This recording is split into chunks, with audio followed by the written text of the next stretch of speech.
basically claimed victory, even though he had finished second. And it was just an explosion because he'd lost. But compared to what we thought was going to happen, oh, he had won big. And from that moment on, he had momentum and he had so much support. And I know there are some people from New Hampshire who along the way have helped us in so many elections and primaries. And the people of New Hampshire really sent him forward into the remaining contests. Yeah, I also think it's important to point out, that it is true, as Hillary said, we finished second. Everybody thought we were going to finish fifth. And we went down and came back up. And my principal opponent, Paul Tsongas, was from a town that was 5 miles from the New Hampshire border. So he beat me like a yard dog in the first 10 miles of New Hampshire next to Massachusetts. On the whole rest of New Hampshire, thanks to a lot of people in this room, we won. And so when they said, the political press said, well, you lost anyway, I said, yes, I did. And I congratulate Senator Tsongas. Now let's see how he does when we get to Memphis.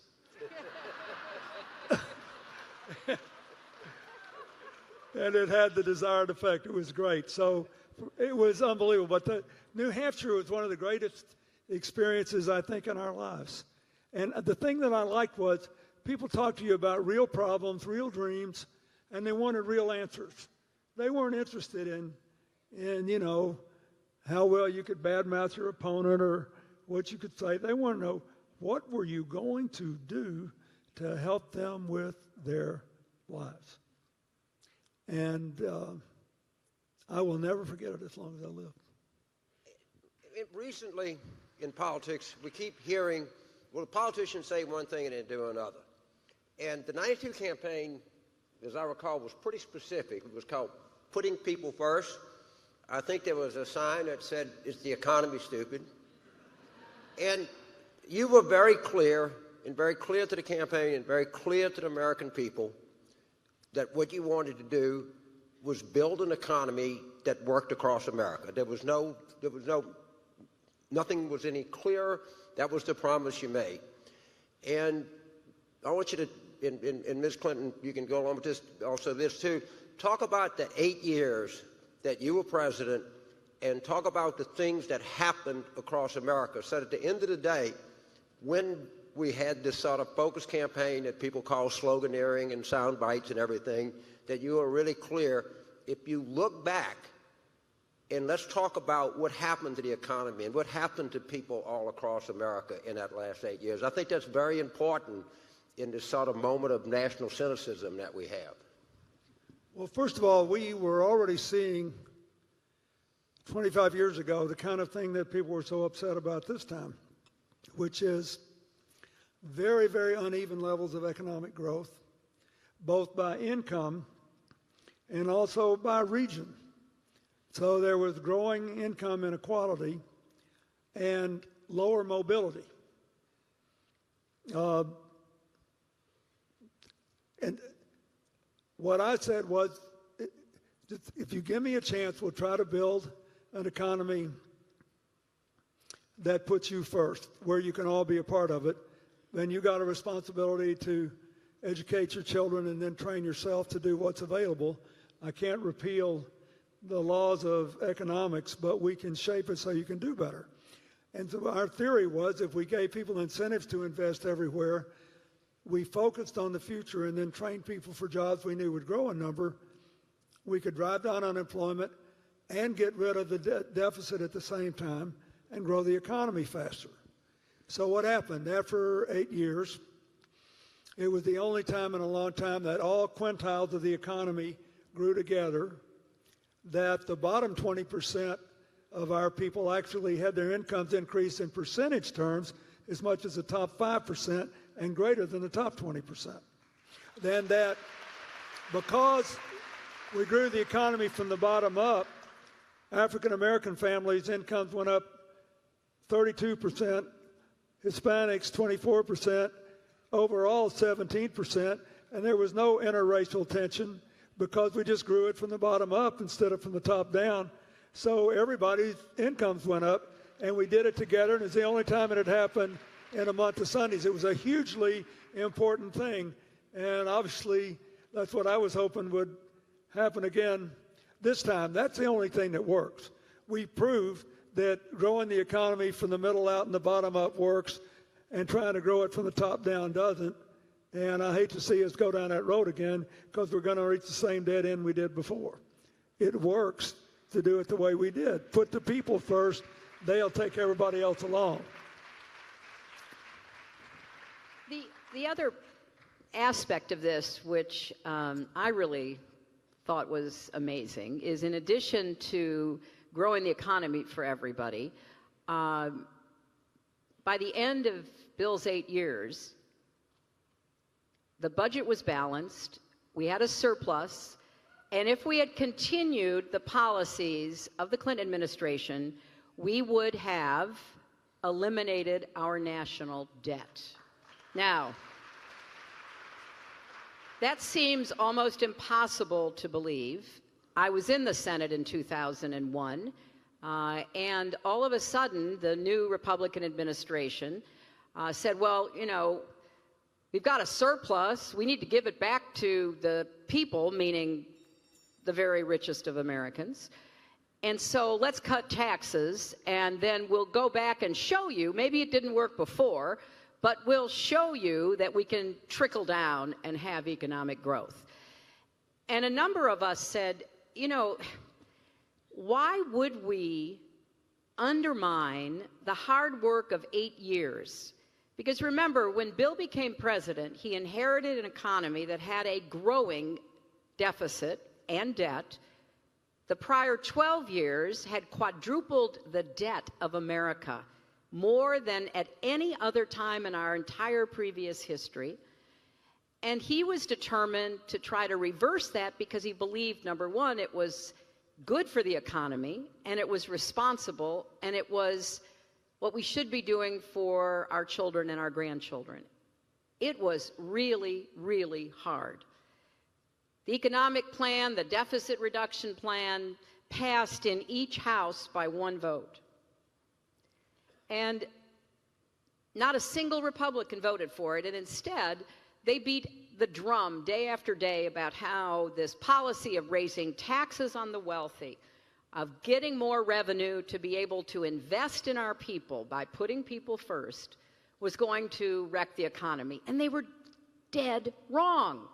Now, we're hearing the same baloney today, right? And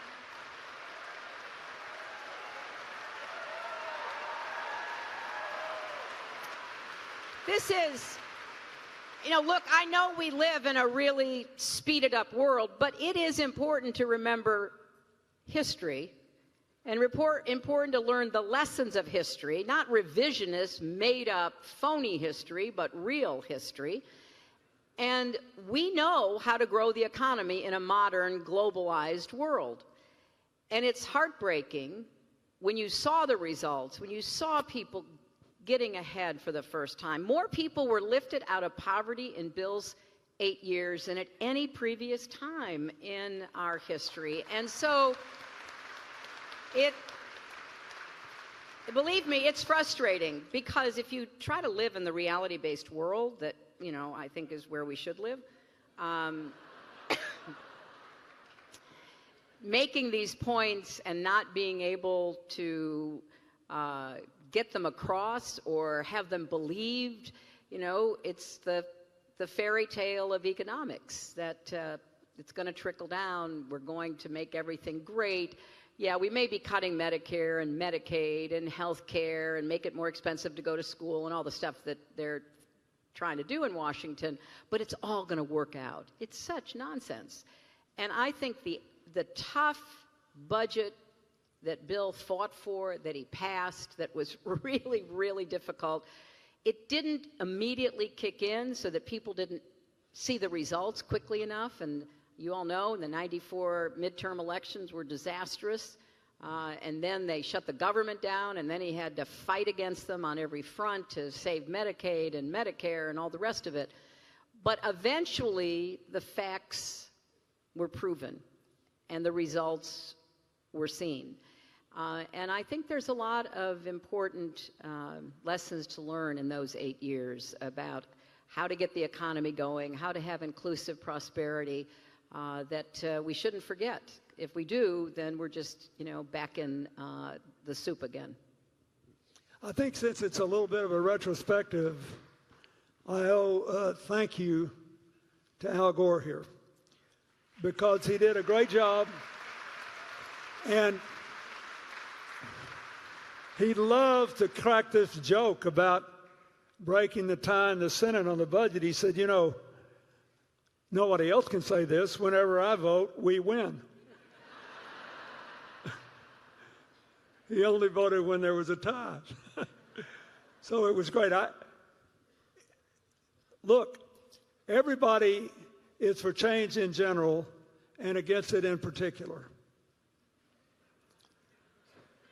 And people like it when it works out, but if it requires any effort, you have to be prepared to pay a short-term political price. And I grieved, literally grieved, for years that so many people lost their seats in Congress in 1994, because we were seeing the beginning of a pattern which has persisted, broken only in 1998 and in 2006. Thank you, Mayor Emanuel, when you ran the campaign for the Democrats in Congress then, but of our party not voting at midterm.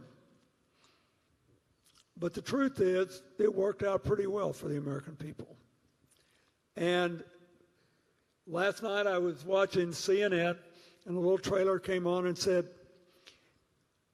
after they killed all these members of Congress because they voted not only for the budget, but for the Brady bill, background checks, and the assault weapons ban, that now 95% of the country supports comprehensive background checks, and 65% would support an assault weapons ban. And so that still doesn't mean that you could survive it voting for it. It all depends on who shows up. So one of the great things about the challenges we both face, I think, is in national campaigns and in governance in the White House, is to realize that between you and the people you're trying to put first, the further you move away up the totem pole, the more layers there are between you and the people, and the more difficult and challenging it can be to communicate. So you can't be undisciplined about it, and you can't be weak-kneed about it. You got to keep trying to break through, keep trying to break through. Never stop trying to explain, never stop trying to reach people. It's a big part of the job, and frankly, one that after I got in, I underestimated. I mean, I was governor, as my distinguished opponent, whom I came to love, said in '92, of a small southern state. So the idea of being in touch with all your people was natural and inevitable. When you're president, or when you're running for president, or when you're Secretary of State, it requires strenuous effort, often against forces determined to see that you can't communicate with people. So that was all very exciting. It worked out great for you, but let's not forget, change is not easy. And a lot of people check their careers at the door to make America a stronger, safer, fairer place. We also had, in addition to all that economic progress, a 25-year low in the crime rate, a 33-year low in the murder rate, a 47-year low in the illegal deaths by gun rate of all kinds. And so if you listen to other people say, oh, it was just an accident of the economy. If you believe that, I got some land I want to tell you. So I thank all of you who made that possible. So, Ms. Clinton, I want to go to your area, one of your areas of expertise. I think the economic successes of the administration are what people remember, but when I was going to the library, I noticed that there's this Mandela exhibit. And I wish that you could talk for a few minutes about some of the foreign policy successes we had and talk a little bit about Mandela and some other things, because I think there was some real foreign policy achievements that tend to get overshadowed by the economic achievements. So if I'd ask you to start off, and the President, please chime in. Well, James, that's right, and I thank you for raising it, because if you look again at the 8 years, the United States played a major role in some significant foreign policy successes. Let me just name a couple. First, the Irish peace process. The Irish peace process would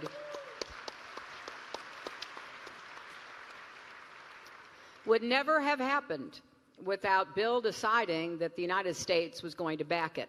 And that happened because of the campaign.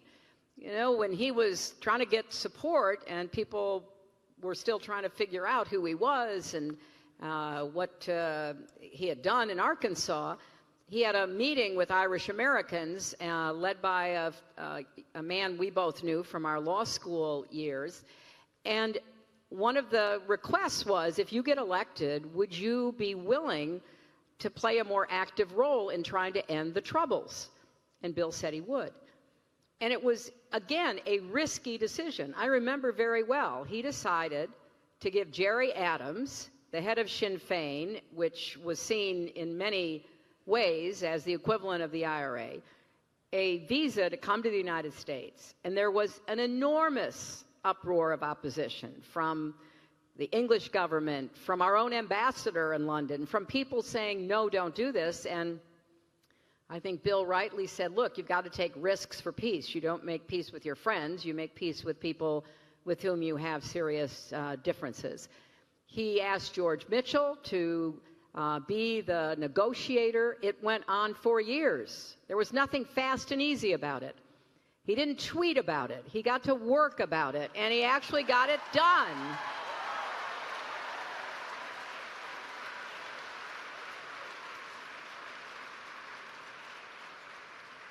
Another important action that was taken involved Europe, and it involved the Balkans. You remember the horrific war in Bosnia, where it was almost a precursor of some of what we see in the world today, where disinformation and the media are used to sow discord and set people against each other. And you'd had Serbs and Croats and Bosnian Muslims, the Bosniaks, living peacefully together. You know, Sarajevo hosted the Olympics a few years before. And then all of a sudden, you know, there was this intense effort to blame different groups and individuals within those groups, and a war started. And it was very difficult for the Europeans alone to figure out what to do about it. And again, you know, Bill said the United States, with others, not on our own, would try to end the war in Bosnia. The late Richard Holbrooke was the chief negotiator, and he did an extraordinary job in, you know, really cornering Milosevic. And they were able to craft a difficult resolution. Of course, it was hard, and there were still outstanding issues, as we saw later in Kosovo, when Milosevic began to deport Kosovars out of Kosovo. I went to the refugee camp and saw these people being, you know, they'd been loaded onto freight trains, too terribly reminiscent of what had happened in Europe in the 30s and the early 40s under Hitler, and sent out of Kosovo. And again, you know, Bill said, we're going to end this. And he ran a bombing campaign against Serbia, and he forced them to end their deportation. And Kosovo is an independent country. Now, they still have a lot of problems in the Balkans. Let's not kid ourselves. You know, these are really difficult, terrible problems. He worked incredibly hard with his counterparts in Israel to try to come up with a solution to that very challenging set of issues. He was at Camp David with Prime Minister Barack and Yasser Arafat. We all remember the incredible photograph of the Oslo Accords being signed in '93 on the White House lawn. And from that moment forward, Bill worked to try to find resolutions and ending, conflicts with Jordan and creating more support for Israeli security and recognizing the desires of the Palestinians. Camp David got close, but not close enough. But it was a consistent, concerted effort. When you think about that time, probably one of the really bright spots, I think, for the world was the election of Mandela. And Mandela became a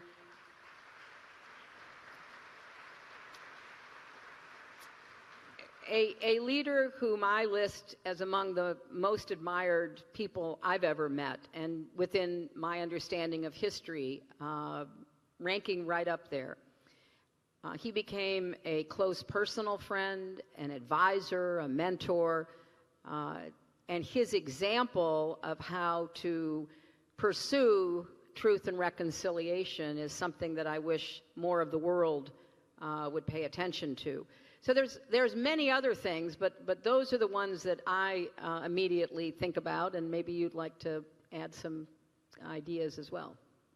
Well, I wanted to just make a couple of points. First of all, since there's so many people here who not only helped to elect us, but helped us to govern, the only thing that compensates for the president being vulnerable to be blamed when the sun doesn't come up just right every day is that you get an unfair amount of credit when all the people who work for you do something good. So I want to thank everybody here. Hillary was talking about the Balkans. One person who played a big role in the Balkans was Wes Clark, who was Dick Holbrook's major aide when we were trying to do that. In everything that we did over 8 years, there were somewhere between 1 and literally 100 people who deserved major credit for the good outcome. And so I want to point that out. The people's willingness to serve in public office, which may go up and down depending on the way they perceive it as a good or not good thing to do, is very important and had a lot to do with it. So I wanted to say that. Second thing I wanted to say is Hillary made all these points and then talked about Mandela. Why do we love Mandela? Because he's not like what we don't like about today's politics, right? In today's politics, conflict is more important than cooperation. Attacking people and demeaning them and debasing them and dividing them is more important than treating them with respect and lifting them up. Mandela was in prison or house confinement for 27 years, and yet he always treated people with respect and tried to lift them up and tried to bring them together and succeeded in doing it. Instinctively, I think most Americans who care about their country and its role in the world know that ever since the end of the Cold War, when the bipolar world of the former Soviet Union and the U.S. went away, and we could have fights without blowing each other up to kingdom come, even with the rise of terror, even with the rise of all this, it's been more profitable at home and around the world for many people to act like our differences are more important than our common humanity. And most people who say, oh, that's wrong, I want people to work together and be reasonable and compromise. They may be, but they don't vote that way very much. You know? Why? Because sometimes we take our democracy for granted. We take our public servants for granted. We expect people to come and do it, and then election time comes up, and we want somebody that they think is just, play into our fears or our anger or whatever. Don't do that. Because one of the things that I think everybody who's governed since the end of the Cold War has learned is the world is interdependent. We have to find a way to share the future. That means we have to have shared responsibilities, but we also got to bring the opportunity for economic growth to everyone, for personal opportunities for their kids, for mobility, for social security and cultural dignity. And so far, there are a lot of ragged edges, because we say one thing and vote another. And we were navigating all that. So I want you to think about that. We worked like crazy to try to bridge all these divides. The final thing I would say, which is not necessarily in our interest, but today when we're all celebrating, there's not much the United States can do to make peace in a place if the leaders in the local region don't want to make peace. You can help a lot if people are inclined to do the right thing. Then you can maximize the benefits and minimize the risks and help to pave the way, which is what I tried to do in all those situations Hillary mentioned and several others. But first you have to have, as the great American poet Carl Sandburg said, you have to have rich wanting. You have to want. You have to want this thing to work out. That's what I pray will happen for all of you and anybody you can reach. We can't let this country go away. We can't let our divisions eat us alive.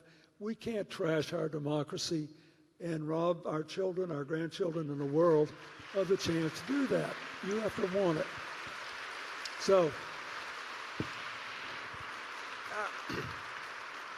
I think one of my favorite moments of the campaign took place at the governor's mansion in Arkansas when we introduced Alan Tipple Gore and named Al Gore your running mate. And talk a little bit about that, and I wish that both of you would address this, because I know it's something you're very passionate about, is you were identified with the issue of the economy. He was really identified with the issue of the environment, and talk a little bit about the environmental record and Al Gore, and also going forward. But people like my family who live in a vulnerable place like New Orleans are very passionate and very concerned about this issue, and I think it's worth elevating up there with the economy and foreign policy. Yeah, I think today, people don't think that much about it. But it was a groundbreaking choice because we were the same age, from the same part of the country, in the same wing of the Democratic Party, and I picked him because he knew more about things that I did, certain things. I knew more about economics and education policy and sort of state-federal relations, and Hillary knew more about childhood development and education, but Al Gore knew more about information technology, nuclear and other defense issues, and the environment. I read Earth in the Balance when it came out. And I thought there's no point in having this job unless you're going to make a difference in people's lives and prepare for the future. So that's what we did. And a lot of people thought it would be a big mistake politically. But then when it was interesting, because when President George W. Bush ran for president in 2000 and picked Dick Cheney at the time he did it, he seems to be taking a different task a little bit now, but he was part of that neoconservative group. But the idea became more current that the president and the vice president should be in sync. And I think that's pretty important because there's a surprising number of presidents since our country began who were unable to finish their terms. And therefore, you should pay a lot of attention to who the vice president is. I thought Hillary made a very good selection of Tim Kaine from Virginia as her vice presidential running mate,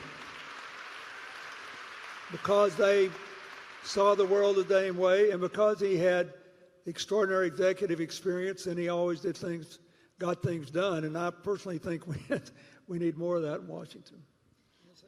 I wanted to just add on to that about the environment. Al Gore has been a persistent prophet about climate change and about the risks that we face. And I really admire that the work he started as a senator, that he tried to continue as vice president. He still continues today. He has another movie out that is trying to change public opinion, and not only change public opinion, but change the decision-making of elected officials. So here's where we are now. When Kyoto was signed, and Al represented the United States at the signing of Kyoto, Al and Bill had great hopes that they would be able to persuade the Senate to go along, and those hopes were dashed. And it was a bipartisan dashing. You know, both Republicans and Democrats decided. 98-0. Yeah, 98-0. Doesn't get more bipartisan than that.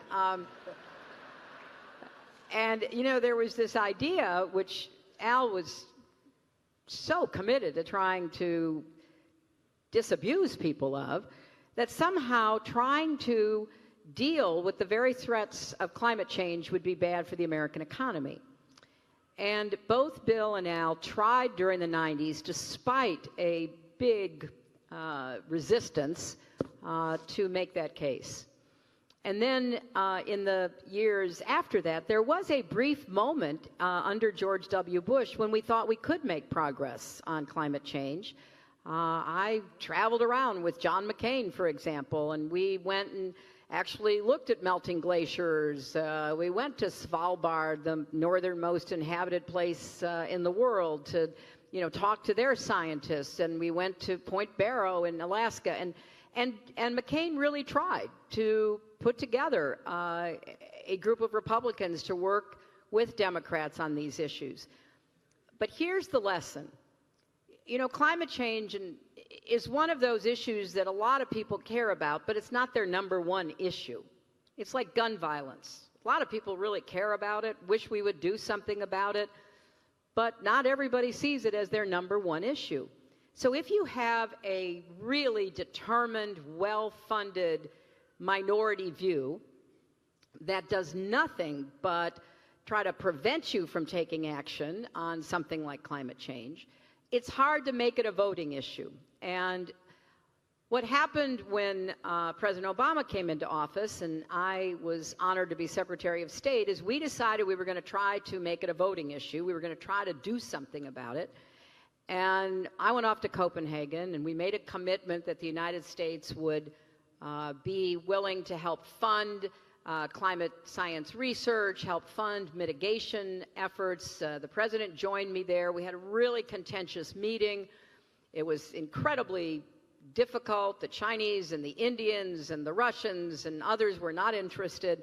But we eventually pounded out an agreement, and we got the first agreement post-Kyoto, because nobody was going back to Kyoto, because everybody knew that the developing countries were growing faster and they had to be part of the solution. But we hammered out agreement, and then in subsequent years, more and more agreement was reached until finally we got to the Paris Agreement. And the Paris Agreement really was the culmination of so much of the work of so many people, including and most notably Al Gore. And of course, you know, along comes the new administration, and they pull us out of the Paris Agreement, and we are now the only country in the world not in the Paris Agreement. Even, you know, Bashar al-Assad, when he takes time off from, you know, murdering his own people, decided he would join the Paris Agreement. So we're the only one left. And we are losing economic opportunities. And this is what is most frustrating, because even back in the 90s, you know, we tried to green the White House. We tried to do things that would demonstrate some, you know, personal leadership. And we also, thanks to Bill and Al, made the case that this was an economic opportunity for America. It's okay, so we're out. You know, the fossil fuel guys are supporting Trump and the Republican Party, and they are more than happy to prevent us from doing anything. And guess what? The Chinese have decided they will dominate the renewable industry. They will be the primary exporter. So all these actions have consequences. And I really do, as I said in the beginning, give Al Gore a lot of credit for not giving up and never throwing the towel in, as frustrating as it must be for him. And, right now he's over in Bonn and with a bunch of, American governors and members of Congress who are telling the world, hey, some of us still understand what the stakes are, and we're not going to give up either. So the environment was an important flashpoint, and oftentimes people forget about the many struggles that the Clinton-Gore administration had. So, Madam Secretary, one of my favorite in your long resume, one of the things that always kind of grabbed me is that you helped found the Children's Defense Fund in Washington. And the President and I were talking about this a little bit earlier, and I think one of the great underheld accomplishments of the administration, and I know you were very involved in, was the CHIP. And right now, as I understand it, there is a funding crisis that this program is going on. If you could please talk a little bit about children in the United States, and also CHIP and what it means and why it is so important that this program continue? Well, I have to say that my commitment to children's health really took off here in Arkansas when I got involved with the Arkansas Children's Hospital. And I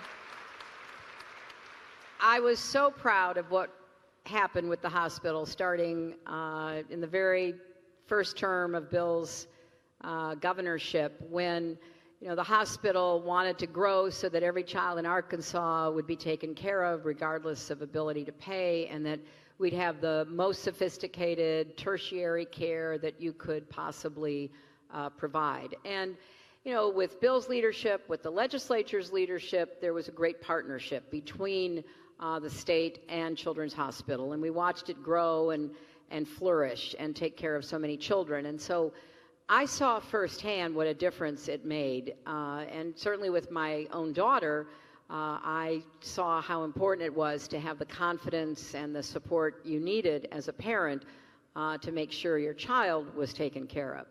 So when Bill asked me in '93 if I would work on health care, I foolishly said, oh, I'd love to. I mean, really, I can't imagine anything more important than taking care of people's health care. I remember we had a governor's meeting shortly after that announcement was made, and Mario Cuomo, who was still governor of New York, came and he looked at me and he goes, your husband's just put you in charge of health care. I can't tell. Does that mean he loves you or hates you? And we all know what happened. It was incredibly controversial, but it laid the groundwork for what we eventually were able to achieve, both with CHIP and with the Affordable Care Act. So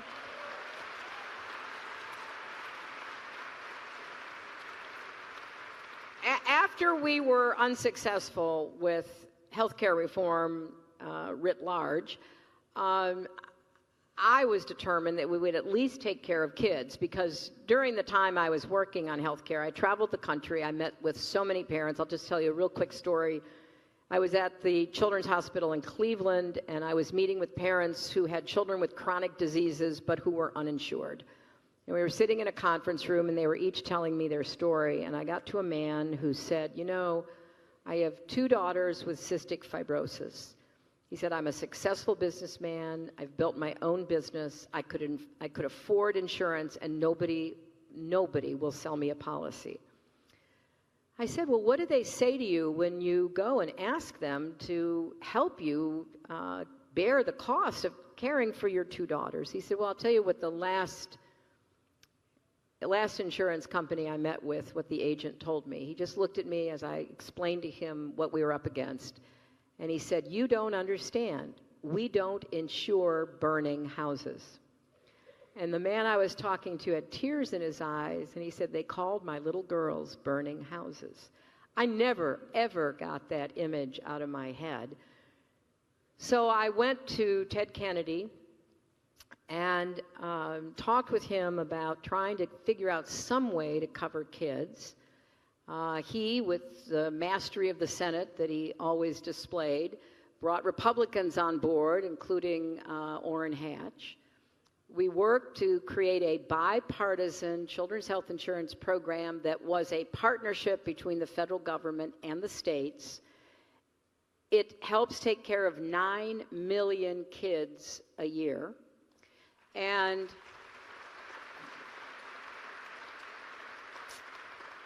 you know, it primarily, not only, but primarily deals with families that are working families, or even really successful families like the man I met in Cleveland, whose employer-based health care doesn't insure them because of pre-existing conditions or because they hit their lifetime limits.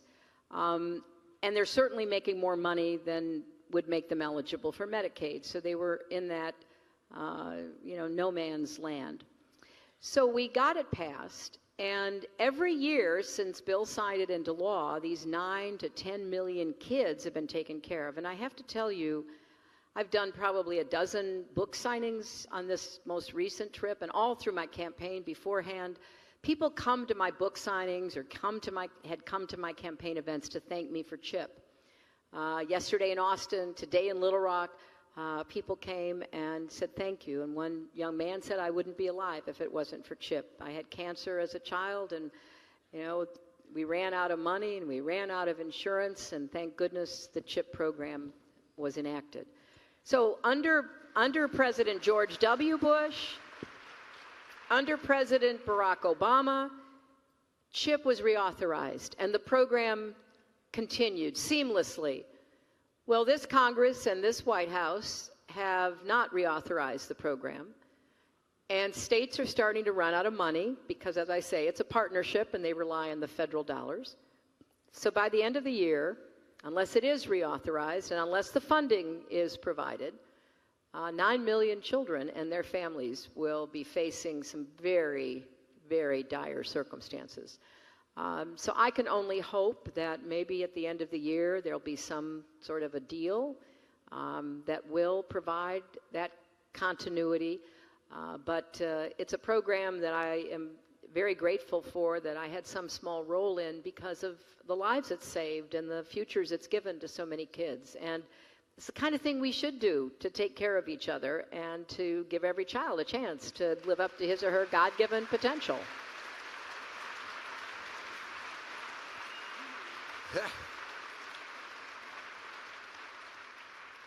Mr. President, 50 years from now, I think the thing that, the economic achievements, the foreign policy achievements, the environmental, I think the thing that you'll be remembered for more than anything else is the Human Genome Project. I really believe that it would have happened. And talk a little bit about that, and it was funded, and what it is and what it can potentially mean to these young people here and their children and on into the future. Well, first of all, I think one of the most important jobs of the national government is to keep America on the cutting edge of pioneering research and development. And I think that while we were getting rid of the deficit, determined to balance the budget, I wanted to keep us doing that. So I spent $3 billion of your money to sequence the human genome in a big multinational scientific research effort.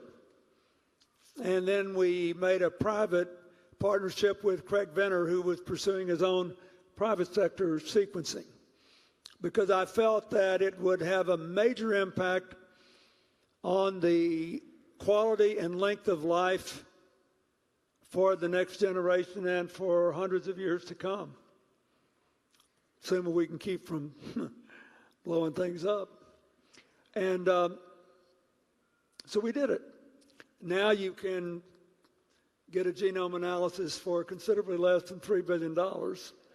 And we know that there has been well over $200 billion of economic activity generated out of that. So your rate of return on your tax dollar investment was about the highest we've ever gotten in the United States for that $3 billion.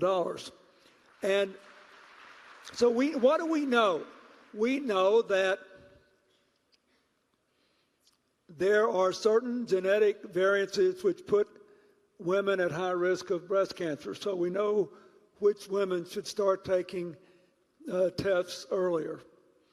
We know we can pretty soon we'll have the capacity to send every mother of a young female baby home with basic genetic information. We're learning, we're very close to unlocking the mysteries of Alzheimer's and Parkinson's and other things.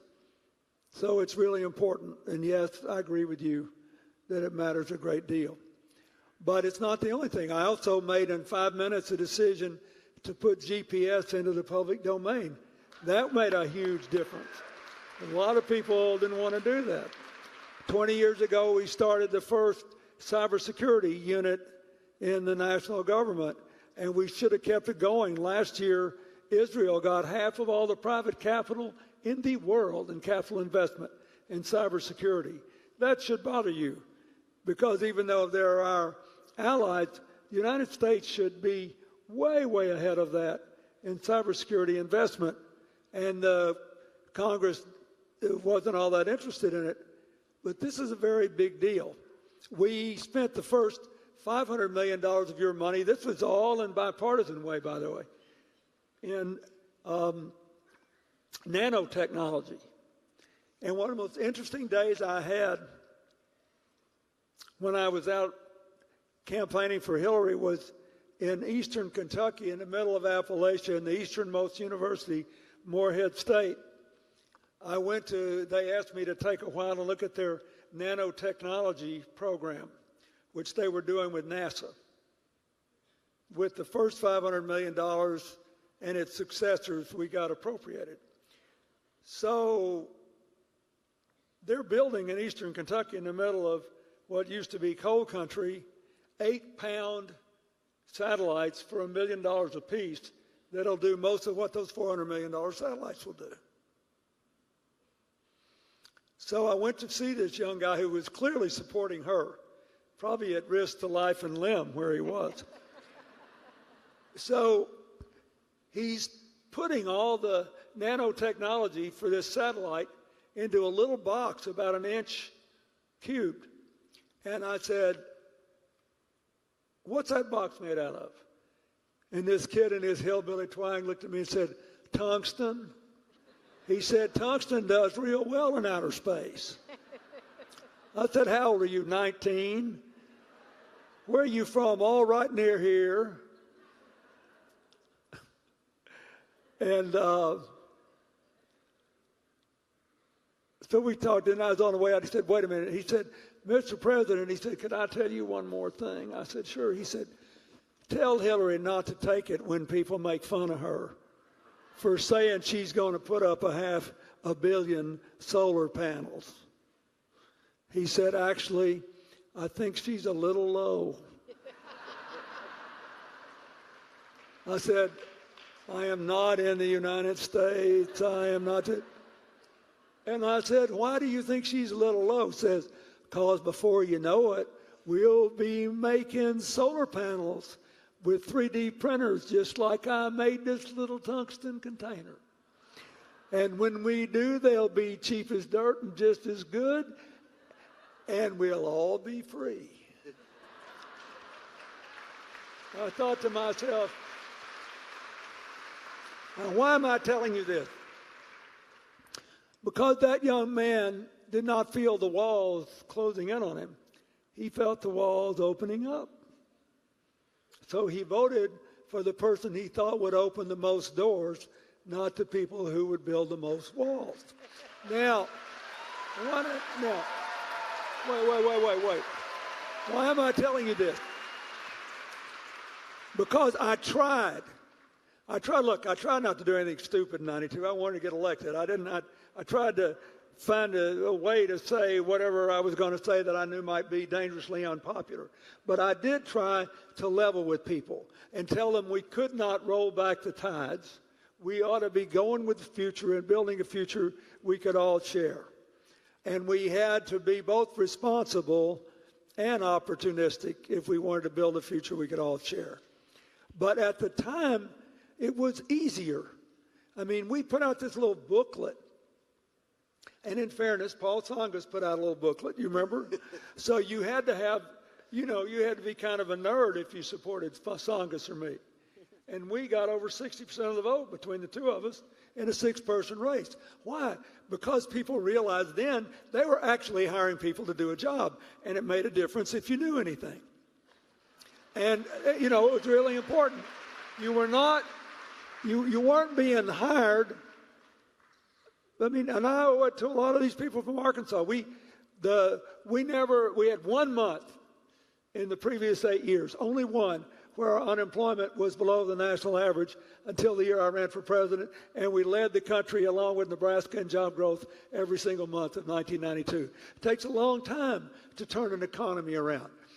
The same experts that said we had the worst school system in the country in '78 said in 1992 we had one of the two most improved school systems in the country, thanks in no small measure to Hillary's work on that. And the other state was South Carolina, and I made Dick Riley Secretary of Education for 8 years. In other words, we thought these were jobs, and our job was to create more kids everywhere without regard to race or religion or gender or identity, like that kid in eastern Kentucky making the nanotechnology satellites. So, I want you to think about that, because they say that Snapchat's 10 seconds. I felt like a great moral victory had been won for civilization when Twitter announced they were going from 140 to 280 characters. I thought, oh, the nerds of the world can rejoice. Those of us who love it. I mean, you're laughing. And I want you to laugh, but I want you to think. Being president is a job. You hire somebody to do a job. You have to say where things are, where you want to go, how you propose to get from here to there, and how we're all going to do it together and benefit together. You have to put people first, but you have to, it's more than a slogan. You got to have some idea about how to get there. And I consider it the greatest honor of my life that, first of all, I had this laboratory of training as the governor here for all those years. And secondly, that I got to start at a time when grassroots politics still mattered, and when people listened to each other, and they didn't just want to think of some new put down. And it wasn't a question of whose resentment was better than somebody else's, it was who had better answers.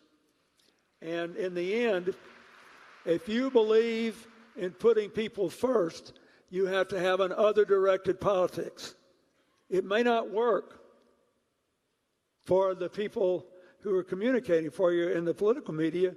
That may not be the most financially remunerative or emotionally successful strategy, but in the end, that's what counts.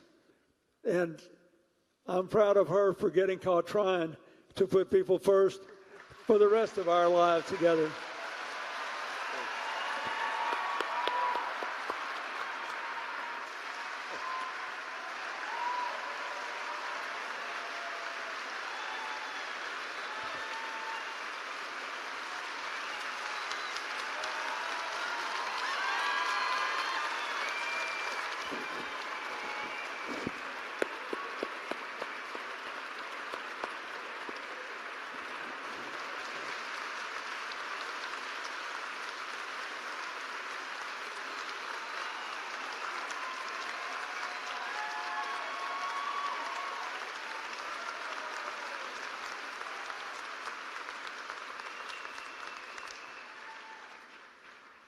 So,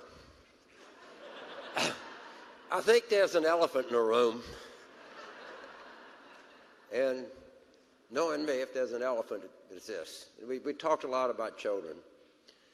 And I think one of the real values that all of us that have been privileged to be associated with you is that we earnestly believed and earnestly taught our children that life was a struggle, but at the end of the day, if you prepared, if you worked hard, if you were willing to accept risk, and if you understood that there were setbacks in life, that you would ultimately achieve your goal. This has been a hard year for parents.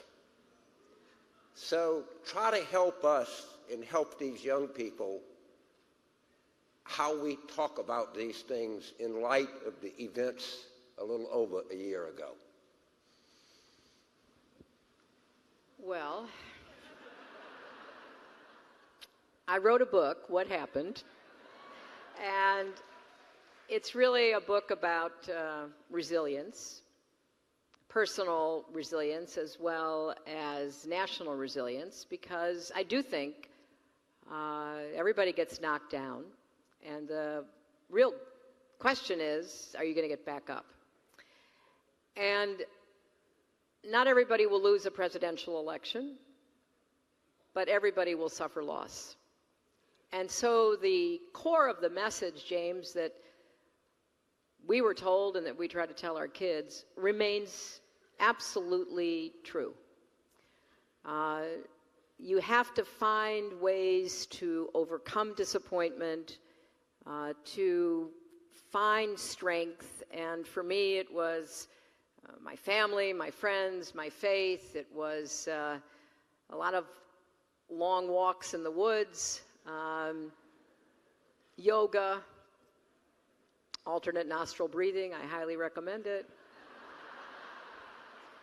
It was also, cleaning my closets, jobs that had a beginning, a middle, and an end, reading a lot of mysteries because the bad guy always got it in the end.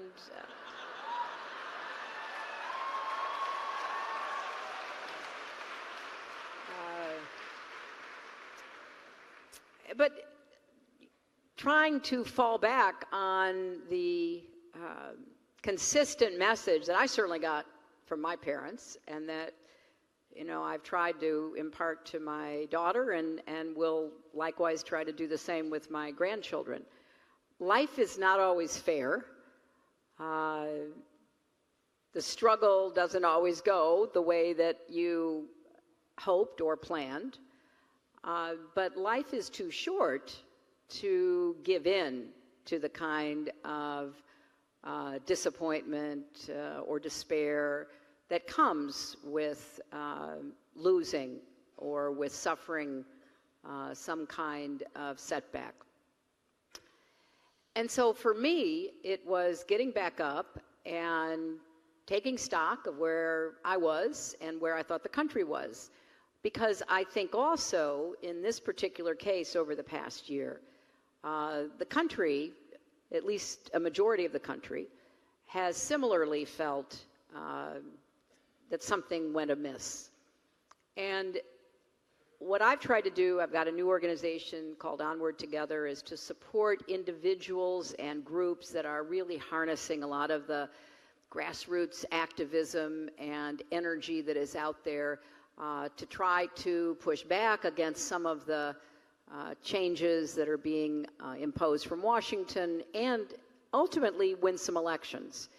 And I was really heartened by what happened in Virginia about 10 days ago.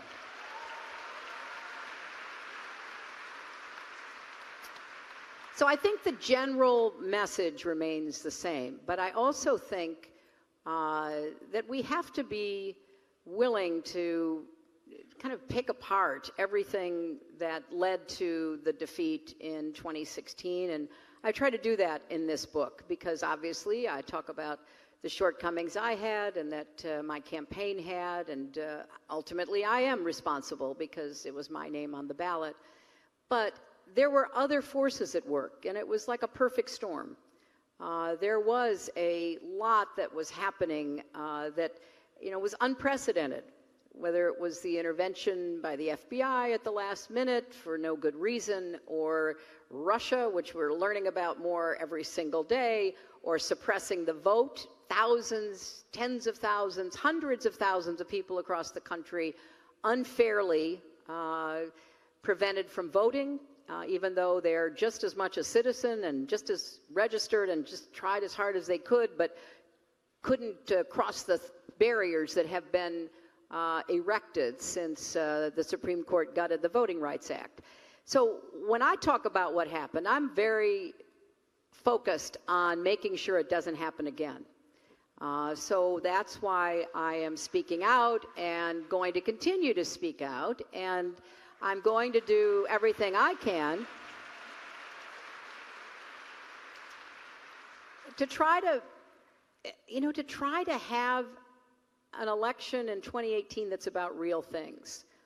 This has been one of the challenges for Bill and me. I'll be just very clear about that over the last several years. You've heard him talk about how much he loved getting out around Arkansas, listening to people. I was with him every step of the way. When I did the education standards, we held hearings in every county in the state. I mean, we were so in touch with and able to listen to thousands and thousands of Arkansans and, try to take that on board and figure out, okay, what are we going to do? But we also had a clearer channel for communication. Unfortunately, our body politics immune system has been impaired because there has been a concerted effort starting with the creation of the Fox network. It wasn't there when Bill first ran. It was one of the reasons he probably survived. It was there when he ran the second time. It and all of its associated media outlets who are by no means delivering news, they're delivering partisan advocacy positions, irrespective of the truth, the facts, the evidence. And I think we've got to stand up, regardless of what party, regardless of our own ideological beliefs.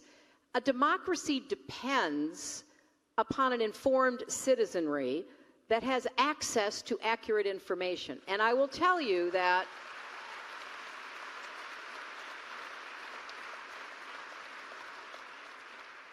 there is no such thing as an alternative fact. It does not exist in politics or in nature. And it was astonishing to me, the things people believed about me in this campaign.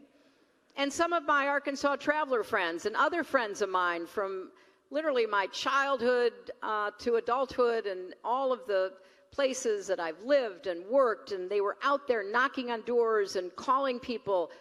And they would run into folks, or they'd get somebody on the front porch, and they'd say, I'm here campaigning for Hillary Clinton. I've known her since 6th grade. I went to law school with her. I worked with her at the Children's Defense Fund, whatever they were identifying themselves at. And I would like you to support her. And more times than you could believe, they would get an answer like, well, I can't support her. She killed somebody. I can't support her. She runs a child trafficking ring in the basement of a pizzeria. And my friends would be totally bewildered. And they'd say, no, she didn't. I know her. I've known her for decades. No, she didn't. Oh, yeah, I saw it on the internet. And now we know that Russia was sending a lot of those messages on the internet. They were weaponizing information, stealing information, providing phony news. So there's reason to be disappointed and reason to feel like, we didn't succeed, and that's hard to live with, very painful. But there's also a call to action. We cannot let our politics be turned into a fiction that benefits a very small minority of Americans. And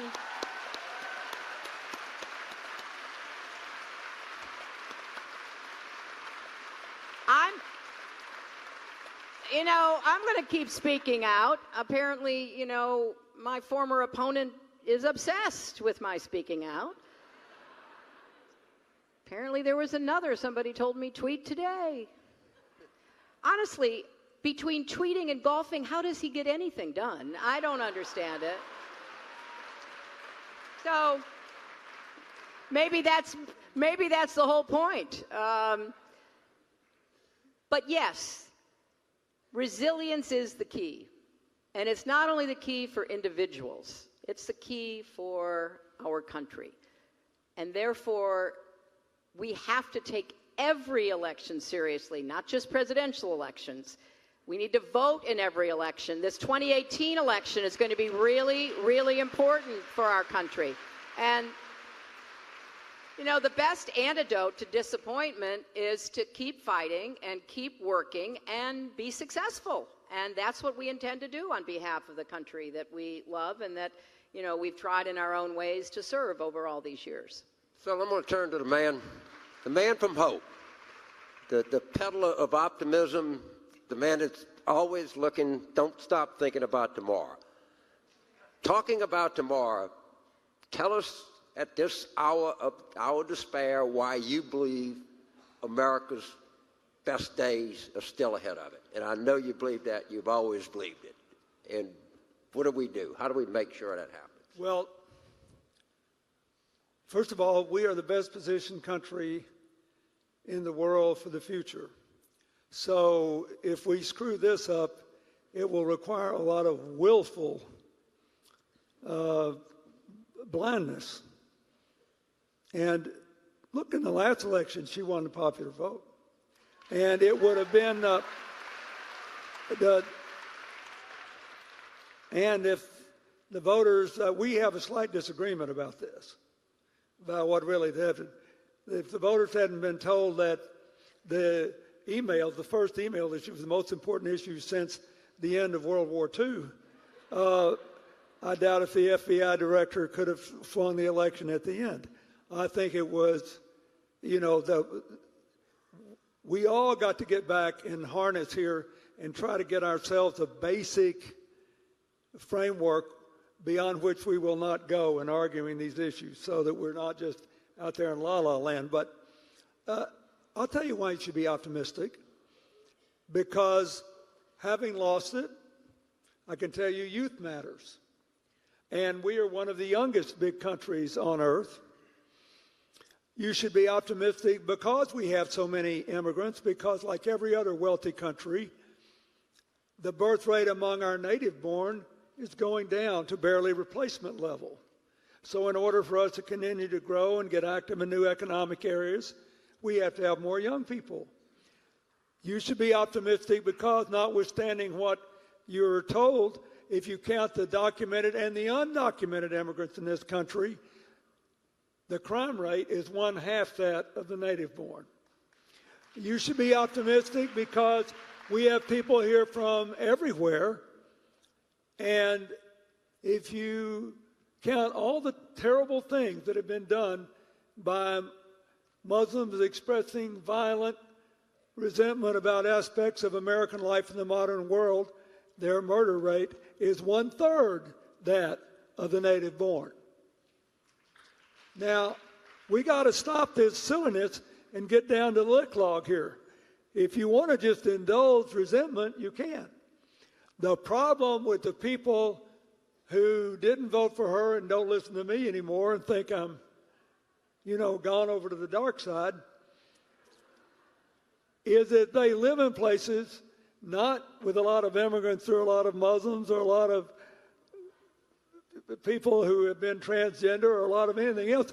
They live in places where there is not enough mobility, because there is not enough investment, because there is not a national network of broadband that puts everybody in the global economy, because nobody will stand up there and say, yeah, our differences matter, but what we have in common is way more important. The genome, which James Carville started with, he said, this will be my greatest legacy. You know what every one of you should know about it? It doesn't matter if you can figure out how we can all live to be 120. Remember this, every non-age-related difference in this vast crowd today, every single one, is rooted in 1/2 of 1% of your genome. Now, there are 3.6 billion genomes in a body. So even 0.5% is a substantial number. But it's peanuts compared to the 99.5% that we all share, without regard to gender or race or body shape or eye color or you name it. Why then must we obsess for 99.5% of the time about the 0.5% of ourselves that are different? Why shouldn't we spend just a little more time? If we really put people first again, we would think about how we could share the future. But I'm optimistic about America because of our diversity and because of what we did in the genome, because where we are in science and technology, because we rank first or second in the world among all advanced countries in the ability to fight climate change by generating energy from the sun, the wind, and other clean sources. Because you name it, just name me one single solitary thing. We're leading the world still in material science and all this other stuff. We got more than enough juice to get back in the front of the pack on, internet security, all this information technology stuff. The only thing that's getting in our way is our stupid politics. Our insistence on putting, special interests ahead of the general interest, on deciding when we will go and when we will not go to vote based on whether we feel enthused. And I feel, look, this is mostly a problem for my party, and I am unsympathetic. Thank you very much. Stop griping when they take your votes away. Stop griping when they redistrict your congressional district and your state representative district. If you had showed up at midterm in every one of these elections, it probably wouldn't have happened. And so, do I approve of it? No, I don't approve of it. I think it should be illegal and unconstitutional. But we are getting in our own way. We could build the most modern infrastructure of any country in the world, and interest rates are still low. We can build alliances around the world.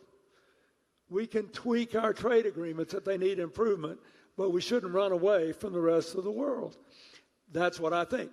You should be optimistic. We're the best positioned country in the world. All you got to do is have a politics that thinks about the future of these children here instead of whether you can win a cheap shot by driving a stake between Americans in the short run.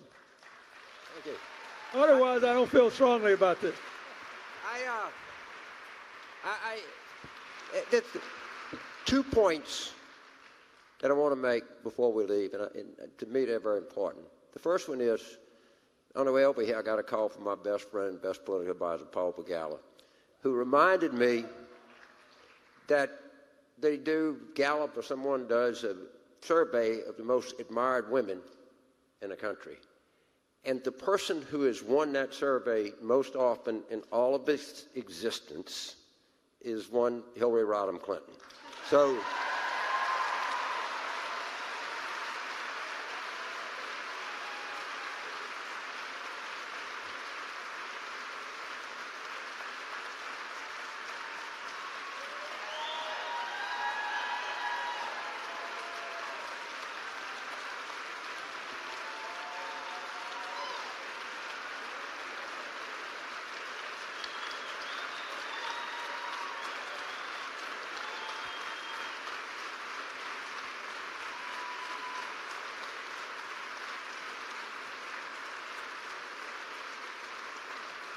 I kind of thought you would like that.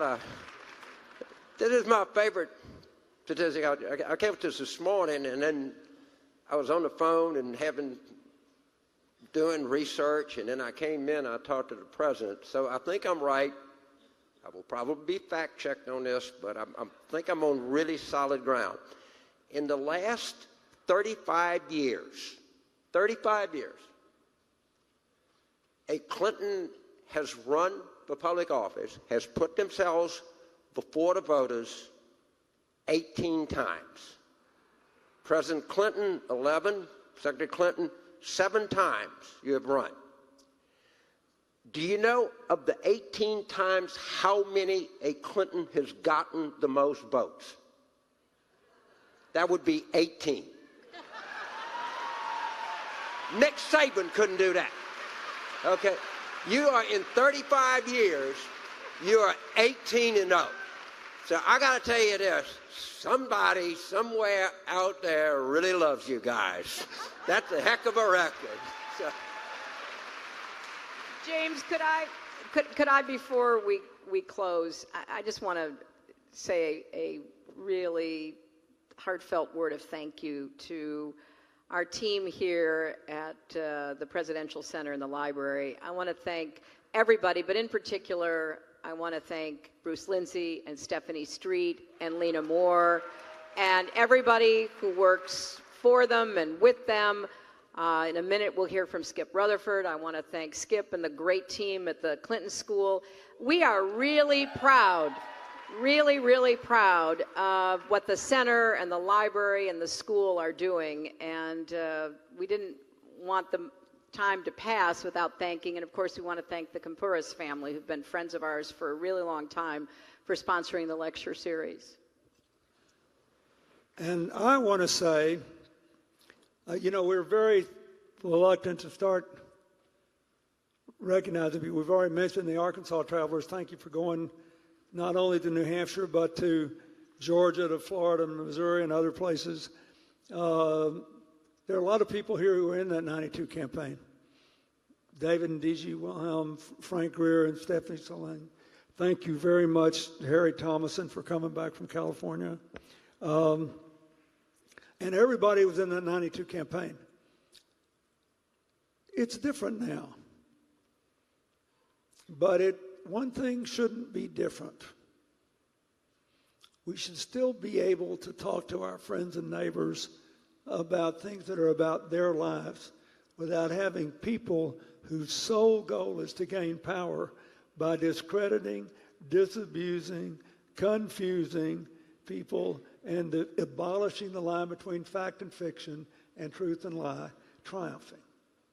So if you want to think about something for next time, think about how to get people to vote at midterm, and then think about how the next generation can do a better job than I could anymore in a Snapchat, Twitter world, to create space to remind people, as my great Uncle Buddy used to say, when people make you mad, they're trying to stop you thinking, and there's something to be said for thinking. So I want to thank you all, and just let you know that if you don't stop thinking about tomorrow, and you never forget that we got to go together, and you never forget that our racial diversity makes us smarter and better, that our gender diversity makes us smarter than better, that our ethnic diversity makes us smarter than better, and that diverse groups of people make better decisions than lone genius or homogenous groups. Don't forget that. Now, I was thinking about all the people here who've been press spokespeople for me. They were always saying, "What's your crazy boss reading today? And what in the hell does that mean?" Excuse me. But that's what I want for you. Ask yourself how you're going to keep score as we claw our way through this mess. Look at your kids, look at your grandkids, look at the young people here. All that matters is whether people are better off when you quit than when you started, and whether those kids have a brighter future. And to do that, people have to be coming together instead of being torn apart. As one of Hillary's favorite phrases, all the rest is background music. Play the main theme. Don't stop thinking about tomorrow. Thank you. Please welcome Skip Rutherford, Dean of the University of Arkansas Clinton School of Public Service.